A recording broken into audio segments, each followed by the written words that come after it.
Movie की शुरुआत में हमें एबिगेल नाम की बच्ची को दिखाया जाता है जो न्यूयॉर्क के किसी अरबपति की बेटी है। साथ ही एबिगेल बहुत अच्छी बैलेट डांसर भी है। देर रात तक एबिगेल डांस की प्रैक्टिस करती है और उसके बाद घर पर जाने लगती है। लेकिन तभी हम घर के बाहर कुछ किडनैपर को देखते हैं जो एबिगेल को किडनैप करने का प्लान बना रहे थे। इन किडनैपर की बातों से हमें पता चलता है कि ये किडनैपर एक दूसरे को नहीं जानते हैं। इन्हें सिर्फ 24 घंटे के लिए किडनैपिंग की जॉब पर रखा गया है। इस ग्रुप में सभी लोगों का अलग अलग काम है। एक हैकर है, दूसरा किडनैपर, तीसरा ड्राइवर, चौथा पहलवान, पांचवा स्नाइपर और छठा मेडिक जो बच्ची को इंजेक्शन देकर किडनैप करेंगी। और फाइनली इन सभी लोगों का एक लीडर जो इस प्लान का मास्टरमाइंड है।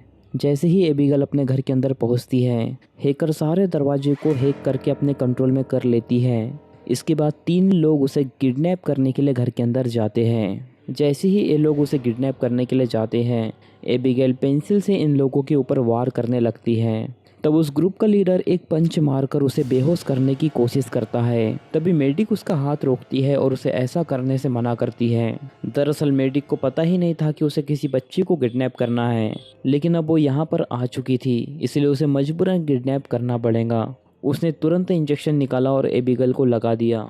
बेहोश करने के बाद उन लोगों को वहाँ से निकलना था। जैसे ही वो लोग एबिगेल को उठाकर वहाँ से जाने लगते हैं, एबिगेल का डैड वहाँ पर आ जाता है। ये सारे लोग काफ़ी घबरा गए। जैसे ही एबिगेल का डैड घर के अंदर आया, ये लोग पीछे की रास्ते से भाग गए। किसी तरह घर से निकलने के बाद ये लोग पुरानी मेंशन में पहुँचते हैं जहाँ पर उनका असली बॉस लैम्बर्ट उनका वेट कर रहा था। सबसे पहले ऊपर कमरे में ले जाकर एबिगेल को रस्सी से अच्छी तरह बांध दिया गया। इसके बाद उनका बॉस उन्हें बताता है कि किडनैपिंग करने के बाद अब 24 घंटे इसका ख्याल रखना पड़ेगा। साथ ही लैम्बर्ट उन लोगों को बताता है कि हमें इसका डैड $50 मिलियन देगा, जिसमें से 7 मिलियन सभी लोगों के हिस्से में आएंगे। इसके बाद लैम्बर्ट सभी को बोलता है कि उस बच्ची के रूम में कोई एक इंसान जाएगा। तभी लैम्बर्ट मेडिक को इस काम के लिए चुनता है। एबिगेल की आँख पर हमेशा पट्टी बंधी रहनी चाहिए, ना ही वो किसी को देख पाए और ना ही कोई उसे खोलेगा। लैम्बर्ट ने सभी लोगों के फ़ोन को भी अपने पास रख लिया। जब लैम्बर्ट मेडिक से फ़ोन लेता है, तब हम मेडिक के फ़ोन में उसके बेटे की एक झलक देख पाते हैं, जिससे हमें पता चलता है कि उसका एक बेटा भी है। जाते जाते लैम्बर्ट ने इन लोगों को एक दूसरे के नाम भी बता दिए कि वो इस नाम से एक दूसरे को पुकारेंगे। उनका असली नाम अभी भी किसी को नहीं पता था। लीडर को फ्रैंक नाम दिया गया, ड्राइवर को डीन, हैकर को सेमी, पहलवान को पीटर, मेडिक को जोई और स्नाइपर को रेकल्स। लैम्बर्ट के वहाँ से जाते ही सारे लोग मस्ती करने लगे। सारे लोग एक दूसरे से बातें करने लगे और शराब पीने लगे, लेकिन जोई अकेली शांत बैठी थी। अब यहाँ पर सभी लोग एक दूसरे के बारे में गेस कर रहे थे कि तुम्हारी असली लाइफ में क्या चल रहा है। जोई की बारी आती है तो जोई इस काम में माहिर थी। उसने सारे लोगों की ज़िंदगी के बारे में सच बता दिया। तभी फ्रैंक यानी कि इस ग्रुप का लीडर आता है, जोई के बारे में बताने लगता है। फ्रैंक भी जोई के बारे में सब कुछ सच गेस करता है। वो बताता है कि पहले तुम आर्मी में थी और उसके बाद तुम्हें ड्रग की लत लग गई, जिस कारण से तुम अपने बेटे से भी दूर हो गई। फ्रैंक न्यूयॉर्क पुलिस में डिटेक्टिव था और ये लैम्बर्ट को पहले से जानता है, लेकिन इनमें से कोई भी नहीं जानता कि आखिर एबिगेल है कौन। जोई एबिगेल के रूम में उसे चेक करने के लिए जाती है, जहाँ पर वो एबिगेल को रोता हुआ देखती है। रोता हुआ देखकर जोई तुरंत पिघल जाती है, क्योंकि जोई का भी एक लड़का था जो एबिगेल के ही उम्र का था। एबिगेल को रोता हुआ देखकर उसे सहा नहीं गया और उसने बनाए हुए सारे रूल तोड़ दिए। सबसे पहले उसने एबिगेल के आंखों पर से पट्टी हटाई और हाथों की हथकड़ियों को खोलकर हाथ आगे करके हथकड़ियाँ फिर से लगा दी। साथ ही जोई ने उसे इमोशनली होते हुए कहा कि मैं तुम पर कोई भी आँच नहीं आने दूंगी। तभी एबिगेल उन्हें बताती है कि मेरे डैड को मेरी कोई फिक्र नहीं है, वो मुझे ढूंढने के लिए यहाँ कभी नहीं आएंगे और ना ही किसी को ढूंढने के लिए भेजेंगे।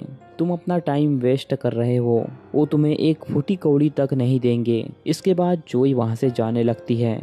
तभी एबिगेल थोड़ी डरावनी आवाज़ में बोलती है कि तुम्हारे साथ अब जो कुछ भी होने वाला है, इसके लिए मैं पहले से ही माफ़ी मांगती हूँ। जोई नीचे जाती है और सारी बात फ्रैंक को बता देती है। फ्रैंक भी मन में सोचने लगता है कि आखिर एबिगेल ने ऐसा क्यों बोला। फ्रैंक से रहा नहीं गया और वो भी एबिगेल के रूम में आ गया बिना मास्क लगाए, क्योंकि फ्रैंक को लग रहा था कि जोई के आंखों पर पट्टी लगी है।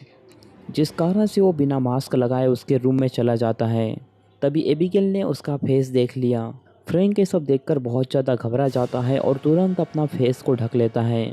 इसके बाद वो गन दिखाकर एबिगेल को पूछने लगता है कि तुम्हारा फादर कौन है। गन देखकर एबिगेल काफ़ी घबरा गई और उसने सारी सच्चाई उगल दी। उसने बता दिया कि मेरे पापा क्रिस्टोफर लजार्ड है। ये सुनकर फ्रैंक के होश उड़ गए, क्योंकि वो अच्छी तरह जानता था कि क्रिस्टोफर लजार्ड कौन है। क्रिस्टोफर लजार्ड क्राइम की दुनिया का बादशाह है। कई लोगों ने तो उसके बारे में बहुत सारी कहानियां बना के रखी है और काफ़ी सारे लोग मानते हैं कि वो एक ड्रैकुला है और अनजाने में वो उन्हीं की बेटी को किडनैप करके ला लिए। फ्रैंक तुरंत नीचे आता है और काफ़ी घबरा कर वहाँ से जाने लगता है। जोई ने उसे रोका तो सारी बातें फ्रैंक ने उसे बता दी। फ्रैंक उसे बोलता है कि मुझे ये जॉब नहीं करना, लेकिन अब फ्रैंक के पास कोई रास्ता नहीं बचा है। फ्रैंक जोई को बताता है कि उसने मेरा फेस देख लिया है। अब एबिगेल उसके फादर को बताएंगी और उसका फादर मेरे पास पहुंच जाएगा और मुझसे सारी सच्चाई उगलवा कर तुम तक भी पहुंच जाएगा। अगर फ्रैंक फंसा तो सारे लोगों को भी फंसा देगा। तब फ्रैंक बोलता है कि हमें एबिगेल को मारकर वहां से निकल जाना चाहिए, लेकिन जोई ने एबिगेल को वादा किया था कि मैं तुम तक किसी भी मुसीबत को नहीं पहुंचने दूंगी। इसीलिए जोई इस काम को करने के लिए मना कर देती है। फाइनली सभी लोगों की सहमति से ये कंक्लूजन निकला, किसी तरह 22 घंटे अच्छे से बिता दो और उसे उसके फादर के हवाले कर दो। बाद में जो कुछ होगा देखा जाएगा। बाहर से कभी भी कोई हमला कर सकता है, इसलिए हमें सावधान रहना होगा। इतना कहने के बाद सभी लोग अपने अपने काम पर चले गए। जोई घर का टूर कर रही थी और घूमते घूमते वो एक लाइब्रेरी में पहुंच जाती है, जहां पर एक बड़ा सा स्टेचू उसे दिखाई देता है, एक आदमी और एक छोटी बच्ची का। उस स्टेचू के ऊपर एक रोशनदान था जिससे रोशनी आने से रुक रही थी। तभी जोई ने उसे खोल दिया और रोशनी अंदर आने लगी। इसके बाद वो घूमते घूमते रिकल्स के पास पहुंचती है और उन दोनों के बीच में एक डील होती है कि बाकी सब लोग तो बेवकूफ़ हैं, हमें एक दूसरे का ध्यान रखना होगा। दूसरी तरफ डीन भी घर में घूम रहा था। घूमते घूमते उसे एक पेंटिंग दिखाई देती है। उस पेंटिंग में एक बड़ा आदमी और एक बच्ची होती है। ये बड़ा आदमी वही ड्रैकुला है और ये बड़ा आदमी वही ड्रैकुला है और ये छोटी बच्ची यानी कि एबिगेल, यानी कि ये दोनों एम्पायर है। इसके बाद डीन बेसमेंट में जाता है जहां उसके ऊपर अटैक हो जाता है। उसके चीखने की आवाज़ सुनकर सेमी वहां पर आती है और सेमी वहां देखती है उसकी कटी हुई लाश। सेमी को वहां पर उसका कटा हुआ सिर दिखाई देता है, जिसे देखकर सेमी भी बहुत ज़ोर से चीख देती है। और इसका ये हाल किसने किया हमें थोड़ी देर में पता लगेगा। बाकी सब नीचे आए और उन्हें इस बारे में पता लगा तो वो काफ़ी ज़्यादा शॉक हो गए। अब इन सबको यही लग रहा था कि क्रिस्टोफर लजार्ड का हिटमैन वेल्डस एबिगेल को लेने के लिए यहाँ पर आया है। लेकिन यहाँ पर सवाल ये पैदा होता है कि आखिर वेल्डस को ये लोकेशन किसने बताई। वेल्डस हमारा भी यही हाल करेगा जो डीन का किया है। इसके बाद ये लोग एबिगेल को रूम के अंदर चेक करने के लिए जाते हैं तो एबिगेल बेड पर सो रही थी, लेकिन रिकल से ये सब देखकर काफ़ी ज़्यादा डर गया। उसे बिल्कुल भी रिस्क नहीं लेना था, इसलिए वो यहाँ से जाने लगा। रिकल से यहाँ से काफ़ी निकलने की कोशिश करता है, लेकिन मेन डोर के आगे एक दरवाजा आ गया जो काफ़ी ज़्यादा मजबूत होता है। रिकल से उसे काफ़ी खोलने की कोशिश करता है, लेकिन वो उसमें नाकामयाब रहता है। लेकिन जैसे ही उस दरवाजे को हिलाया, घर को चारों तरफ से लोहे की सीटों ने कवर कर लिया, यानी कि सभी लोग इस मेंशन के अंदर फंस चुके हैं। अब इन लोगों को लग रहा था कि लैम्बर्ट ने इन्हें फंसा दिया।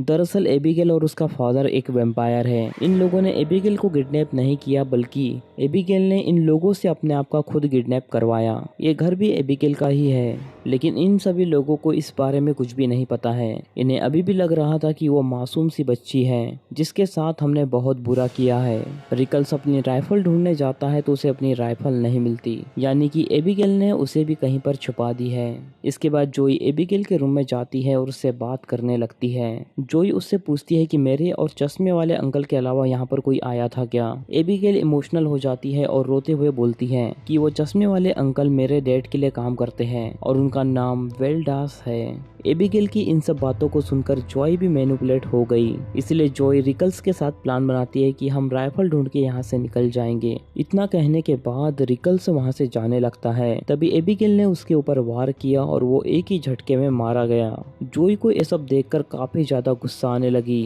वो नीचे जाती है और फ्रैंक के साथ झगड़ा करने लगती है। फ्रैंक समझ गया था कि एबिगेल ने इसे मैनिपुलेट कर दिया है। ये सभी लोग एबिगेल को मारने के लिए गए, लेकिन जॉय उन्हें रोक रही थी। जॉय उन्हें रोकती तब तक एबिगेल ने अपनी हथकड़ियां खोल ली थी। एबिगेल अपने भयानक रूप में आ गई। वो सीधा पीटर के ऊपर जाकर भिड़ गई और उसे काटने की कोशिश करने लगी। तभी फ्रैंक ने उसके सिर पर गोली मारी, जिस कारण से वो पीछे जाकर गिर गई। लेकिन एबिगेल का घाव तुरंत भर गया और वो खड़ी हो गई। इसके बाद जोई खुद गन निकालकर उसे मारने की कोशिश करने लगी, लेकिन इसका कोई भी फायदा नहीं था। फ्रैंक चालाकी से बाहर निकलता है और जल्दी से दरवाजे को बंद कर देता है। कुछ इस तरह से वो सभी लोगों की जान थोड़ी देर के लिए बचा लेता है। अब सभी लोग जान चुके थे कि एबिगेल एक वैम्पायर है, इसलिए सभी लोग मिलकर वैम्पायर को मारने का सामान ढूंढने लगते हैं। इन्होंने क्रॉस, वुडन स्टिक और लहसुन, ये तीनों चीज वैम्पायर को मारने के लिए रख ली। सेमी को किचन से लहसुन लाने के लिए भेजा गया था, लेकिन वो गलती से प्याज ला लेती है। सारा जरूरी सामान वहाँ पर इकट्ठा हो गया था। अब ये तीनों लोग उस छोटी सी बच्ची यानी कि एबिगेल को मारने के लिए जाते हैं, लेकिन जोई इनके प्लान में शामिल नहीं हुई, क्योंकि वो समझ चुकी है कि इसका अंजाम बहुत बुरा होगा। ये तीनों लोग एबिगेल को मारने के लिए उसके रूम में जाते हैं, लेकिन एबिगेल रूम में नहीं होती। एबिगेल दूसरी तरफ स्टेज पर परफॉर्म कर रही थी। मौका देखकर ये तीनों लोग उसके ऊपर अटैक कर देते हैं, लेकिन एबिगेल सभी के ऊपर भारी पड़ती है। इसके बाद एबिगेल काफी ज्यादा गुस्सा हो जाती है, लेकिन एबिगेल उन तीनों के लिए काफी थी। उसने बड़े आराम से सभी लोगों को ढेर कर दिया। इन लोगों को समझ आ चुका था कि अब कोई लहसुन और प्याज काम नहीं करने वाला, लेकिन एक चीज इनके पास ऐसी है जिसने पहले भी वर्क दिखाया था और अब भी वर्क दिखाएंगी। अब चारों लोग अलग अलग घूमने लगे। इसी बीच चमगादड़ आकर वहाँ पर, क्या पता कि वो चमगादड़ कोई और नहीं बल्कि एबिगेल हो। वो तो सिर्फ हम लोगों के मजे ले रही है। किसी तरह ये लोग एबिगेल को कंट्रोल में करते हैं और उसे बेहोशी का इंजेक्शन लगा देते हैं। होश आने पर ये नाटक करने लगी, लेकिन अब सभी लोग समझ चुके थे कि वो बच्ची नहीं है। देखने से उम्र तो उसकी बहुत कम लगती है, लेकिन उसकी एज कई साल पुरानी है। एबिगेल बॉडी से बच्ची जरूर दिखती है, लेकिन असल में वो बच्ची नहीं है और वो सदियों से लगातार जिंदा है। तभी पीटर उसके ऊपर कूदता है और उसे दबोच लेता है। तभी जूई वहाँ पर आकर उसे इंजेक्शन लगाकर बेहोश कर देती है। अब चारों लोग जल्दी से उसे उठाते हैं और पिंजरे में बंद कर देते हैं। होश आने पर फिर से वो नौटंकी करने लगी, लेकिन ये लोग समझ चुके थे कि वो बच्ची नहीं है। वो बॉडी से बच्ची दिखती है, लेकिन असल में बच्ची नहीं है। इसके बाद एबिगेल अपनी सच्चाई बताती है। वो बताती है कि लैम्बर्ट मेरे लिए ही काम करता है और मैंने ही तुम्हें यहाँ पर फंसाया है, क्योंकि किसी न किसी तरीके से तुमने मेरे डैड को नुकसान पहुँचाया है। अब सेमी ने एक कंपनी हैक करके उसके पैसे निकाल लिए थे। वो किसी और के नहीं बल्कि इसके डैड की ही कंपनी थी। फ्रैंक ने 3 आदमियों को अरेस्ट किया, वो इसके डैड के वर्कर ही थे। लेकिन जिस वेल्डर्स की कहानी यहाँ पर मशहूर है वो कोई और नहीं बल्कि एबिगेल ही है। जीत पार करती है तो सिर्फ अपने डैड के लिए। जो भी एक आदमी के अंदर से गोली निकाल रही थी, लेकिन नशे में होने के कारण उसने उसकी नस काट दी। और जिस वेल्डर्स की कहानी पूरे शहर में मशहूर है वो कोई और नहीं बल्कि एबिगेल ही है। एबिगेल लोगों को चीर फाड़ करती है, वो भी सिर्फ अपने डैड के लिए। जिस आदमी का जोई ऑपरेशन करके गोली निकाल रही थी वो भी इसके डैड का खास आदमी था। एबिगेल इसी तरह लोगों को फंसाकर मार डालती है और इसका एग्जाम्पल आप पहले ही देख चुके हो। उस बेसमेंट में कई सारी लाशें पड़ी थी। इसका सीधा सा मतलब यही होता है कि एबिगेल कई सारे लोगों को फंसाकर यहाँ मार डालती है। एबिगेल ये सब कुछ अपने डैड के लिए करती है ताकि उसका डैड खुश हो और उसे शाबाशी दे, लेकिन ऐसा अभी तक हुआ नहीं। एबिगेल इन सब के असली नाम भी जानती है। सेमी का है जेसिका हर्नी, पीटर का टेरस लुकवा, फ्रैंक का एडम बेरेड और जोई का एना लूसिया क्रूश। इसके बाद एबिगेल इन लोगों को फिर से मैनिपुलेट करने लगती है कि जो भी मुझे इस केज से बाहर निकालेगा उसे मैं हमेशा के लिए छोड़ दूंगी। अब यहाँ सिंपल सी बात है कि एबिगेल झूठ बोल रही थी, लेकिन फिर भी पीटर उसकी बातों में फंस गया। जोई और बाकी लोग उसे रोकने की कोशिश करते हैं, लेकिन पीटर कहाँ मानने वाला था। पीटर जबरदस्ती वहां पर जाकर उसका केज खोलने की कोशिश करता है, जिस कारण से मजबूरन जोई को उसके ऊपर गोली चलानी पड़ती है। लेकिन जोई ने गोली इस तरह चलाई कि गोली उसे छूकर निकल गई और उसे कोई भी नुकसान नहीं पहुंचा, बस थोड़े बहुत घाव लगे और कुछ नहीं। इसके बाद जोई और सेमी उसे पट्टी करने के लिए ले गए। फ्रैंक को भी वो मैनिपुलेट करने की कोशिश करती है। एबिगेल सीधा उससे बात करती है और एक डील पक्की करती है, तुम मुझे बाहर निकालना और मैं तुम्हें। एबिगेल उसे बताती है कि लाइब्रेरी में एक सीक्रेट बुक रखी है, अगर तुम उस बुक को खींचोगे तो तुम्हें एक सीक्रेट दरवाजा मिलेगा जहाँ से तुम यहाँ से बाहर निकल सकते सकते हो। और उस बुक का नाम and then there were none था। और इस बुक की स्टोरी भी कुछ उसी तरह है जिस तरह इन लोगों के साथ अभी हो रहा है। फ्रैंक ने डील की, लेकिन डील पूरी होने के बाद उसे बाहर नहीं निकाला। लेकिन इसका कोई भी मतलब नहीं बनता। एबिगेल तो सिर्फ उनके साथ खेल रही है। इन लोगों को लगता है कि ये लोग एबिगेल को कैद करके रख सकते हैं, लेकिन एबिगेल एक बहुत पावरफुल वैम्पायर है। उसने अपनी ताकत दिखाते हुए एक ही झटके में उस केज के दरवाजे को तोड़ दिया और नाचते हुए फ्रैंक के ऊपर हावी हो गई। शोर सुनते ही जूई यहाँ पर आई और उसने एक हथौड़ा उठाकर खिड़की को तोड़ दिया, जिससे सनलाइट अंदर आई और सनलाइट के आगे वैम्पायर नहीं टिक पाते, जिस कारण से मजबूरन उस वैम्पायर को यहाँ से भागना पड़ा। इसके बाद सभी लोग लाइब्रेरी में चले जाते हैं, जहाँ पर रोशनदान से रोशनी आ रही थी। सेमी को एबिगेल ने काटा था, जिस कारण से वो सनलाइट में आने से डर रही थी कि कहीं वो ब्लास्ट न हो जाए। किसी तरह वो डरते डरते सनलाइट में अपना हाथ डाल देती है, लेकिन उसे कुछ भी नहीं होता। तभी फ्रैंक को वो किताब मिल जाती है, जिसे वो निकाल कर देखता है तो उसके पीछे कोई दरवाजा नहीं होता। जोई ने सोचा कि दीवार तोड़ के देखती हूँ, शायद उसके पीछे कोई सीक्रेट कमरा हो, लेकिन उसकी एक कोशिश भी नाकामयाब रहती है। तभी सेमी बोलती है कि हमें पावर सोर्स को ढूंढना होगा। उसे बंद करने के बाद शायद ये दरवाजे खुल जाए। इसके बाद वो अलग अलग टीम्स में बढ़ जाते हैं और पावर सोर्स को ढूंढने में लग जाते हैं।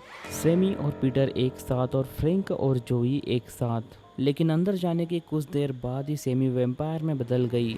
वैम्पायर बनने के बाद एबिगेल ने उसे पूरी तरह कंट्रोल कर लिया। अब ये वही काम करेंगी जो एबिगेल उसे बताएंगी। एबिगेल ने इशारा किया और दूसरी तरफ सेमी ने पीटर को वहीं मार डाला। इसके बाद फ्रैंक और जोई उसके पास आते हैं।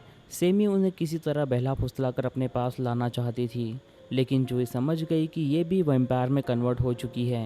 तभी सेमी अपना फेस उन लोगों को दिखाती है, जिसे देखकर जोई वहाँ से भागने लगती है। भागते हुए जोई और फ्रैंक लाइब्रेरी में आते हैं। वहाँ पर जोई सनलाइट को रिफ्लेक्ट करके सेमी को ब्लास्ट कर देती है। तभी वहाँ पर एक सीक्रेट दरवाज़ा खुला और उसके अंदर कोई और नहीं बल्कि इस गेम का मास्टरमाइंड लैम्बर्ट होता है। इसके बाद वो दोनों अंदर जाते हैं। अंदर जाते ही लैम्बर्ट फ्रैंक से बातें करने लगता है, लेकिन जोई बीच में बोल देती है, जिस कारण से लैम्बर्ट उसका गला दबाकर फ्रैंक को सारी बातें समझा देता है।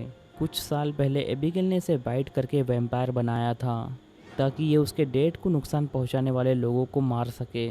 लैम्बर्ट ने भी कभी एबिगेल के डेड के बारे में बुरा सोचा, जिस कारण से उसे वैम्पायर बनाकर ये सज़ा दी है कि वो किसी तरह दूसरे लोगों को फंसाकर इस मेंशन में लाएगा।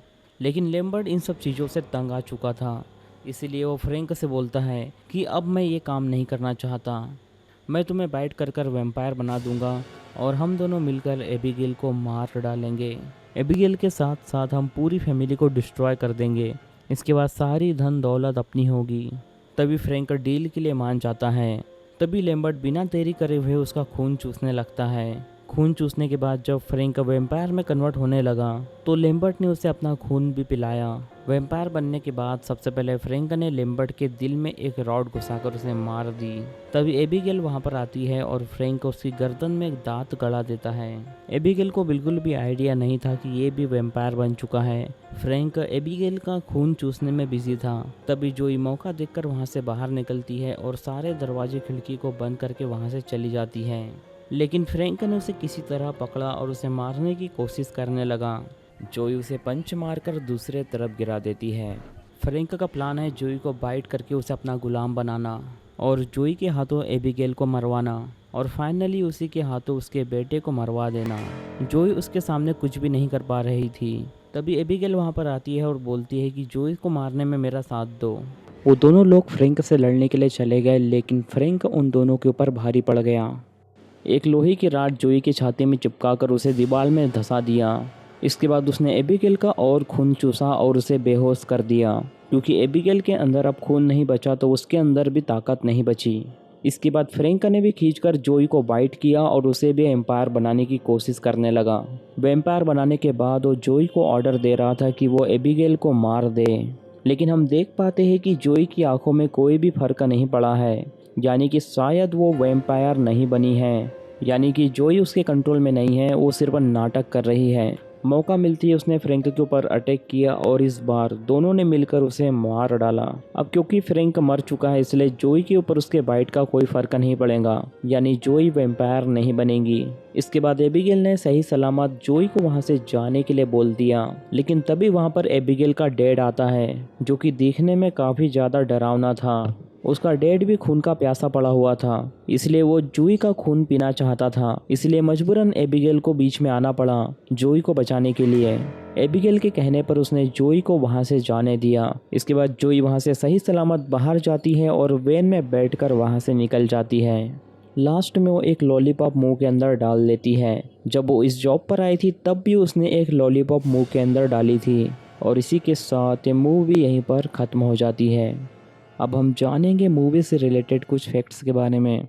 इस मूवी को देखने से पहले इसका ट्रेलर मत देखना, क्योंकि ट्रेलर में ही काफ़ी कुछ रिवील कर दिया गया है। मूवी में एबिगेल का एम्पायर होना सस्पेंस को बनाए रखता, तो शायद ये मूवी और भी चौंका देने वाली होती।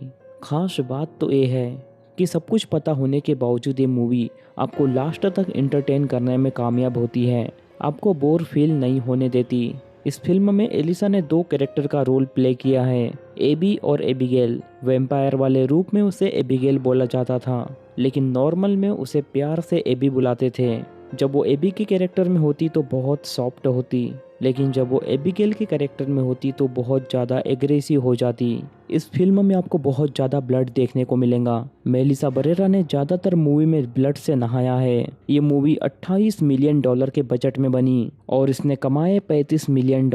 कुछ खास कमाई नहीं हुई, लेकिन इन सब के बावजूद ये मूवी लोगों को काफ़ी ज़्यादा पसंद आई। इसी के साथ ये वीडियो यहीं पर ख़त्म करते हैं। तो दोस्तों, अगर आपको इस मूवी की एक्सप्लेनेशन पसंद आई हो तो इस वीडियो को लाइक और चैनल को सब्सक्राइब कर दीजिए। बाकी मैं मिलूँगा आपसे न्यू वीडियो में, तब तक के लिए love you, take care, bye bye.